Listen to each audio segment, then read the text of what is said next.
It was just another gray morning in the small town of Clearwater, where life moved slowly, and faces were familiar. Inside the old diner on Main Street, the smell of fresh coffee and buttered toast filled the air. Rain tapped gently against the windows, and the sound of a sizzling griddle played like background music to the quiet chatter of regulars. Among the usual crowd, a young waitress named Mia moved between tables with her practiced smile, balancing trays and refilling cups. Her hair was tied neatly back, her blue uniform slightly faded, and her shoes worn from long shifts. But her heart was bigger than her paycheck, and that's what made her different. Every morning at exactly 8:10, an elderly man named Mr. Harris would walk through the diner's glass door. He always wore the same gray overcoat and brown hat, his face lined with years of stories no one else seemed to know. He sat by the window, the same booth every day, and ordered the same thing, black coffee, 2 slices of toast, and scrambled eggs. But unlike the other customers, he never said much. His hands trembled slightly when he held his cup, and sometimes he stared out at the rain for minutes, lost somewhere far away in his thoughts. Mia had noticed him from her first week at the diner. There was something lonely about him, something that quietly tugged at her heart. The other waitresses just took his order, left the plate, and moved on. But Mia lingered. She asked how his morning was, made sure his toast was warm, and once even slipped him a small piece of pie on the house. It started as kindness, a simple act, but soon, it became routine. Every morning, she'd greet him with a smile and a fresh cup of coffee before he even asked. If you believe in kindness, second chances, and the power of small good deeds, please take a second to like this video, comment your thoughts, share it with others, and subscribe to Kindness Thread. Your support helps us keep spreading real stories that warm the heart. Over the weeks, Mia learned that Mr. Harris used to be a teacher. He'd lost his wife years ago and lived alone in a small house just outside town. His children had moved away, and though he rarely mentioned them, Mia could sense the quiet ache in his silence. Sometimes he brought an old newspaper with him, and other times, he just watched people, maybe remembering the life he once had. For Mia, who was struggling to hold herself together, his quiet company became oddly comforting. Because Mia's life wasn't easy either. Her mother was sick, and the bills were piling up faster than she could pay them. She worked double shifts, took night classes, and often skipped her own meals just to make sure her mother had enough.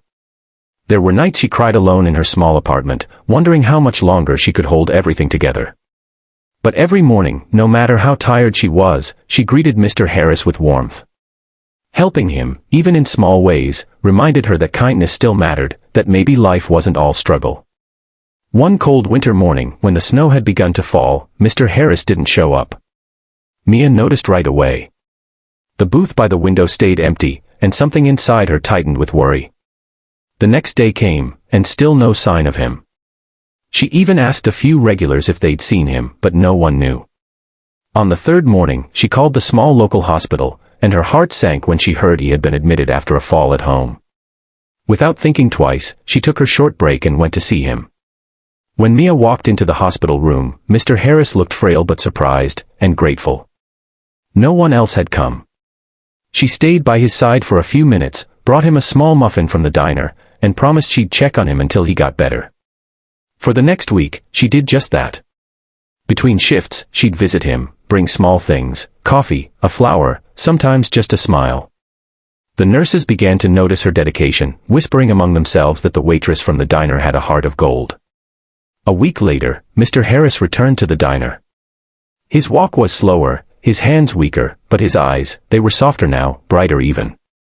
When Mia saw him, her face lit up. She helped him to his booth, made sure his coat was hung properly, and brought him his breakfast with extra care. He didn't say much that day, but before he left, he looked at her for a long moment and said quietly, "You remind me of my daughter." Mia smiled, not realizing how much that small sentence would mean later. Days turned into weeks, and things returned to their gentle routine. Until one morning, a few months later, something unusual happened.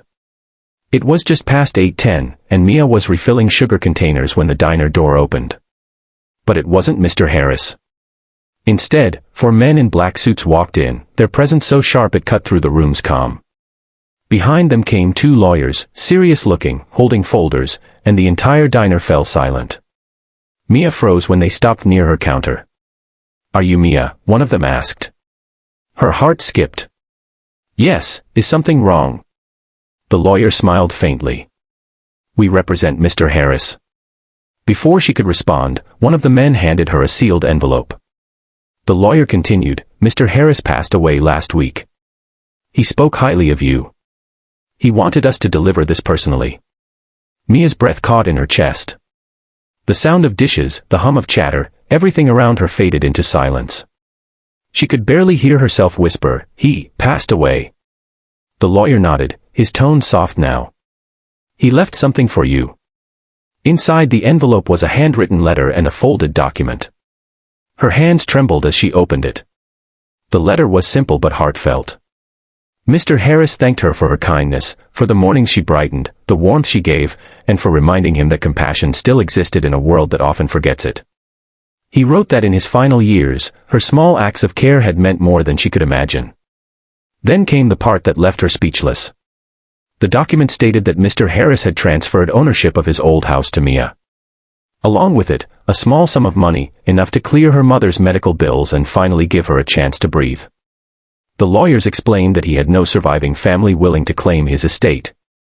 He said you were the only one who treated him like family, the lawyer added gently. Mia stood there, tears streaming down her face, unable to find words. The regular customers, who had quietly watched the exchange, sat in stunned silence. The man who had sat in that corner booth for months, quietly sipping his coffee, had left behind a legacy of gratitude for the one person who cared enough to notice him. That night, Mia visited his house.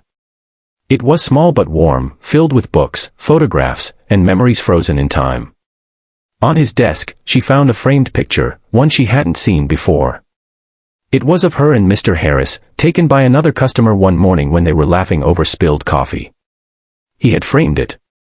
As she stood there, the light of the setting sun pouring through the window, Mia realized that kindness doesn't always come back in the way we expect, but it always comes back.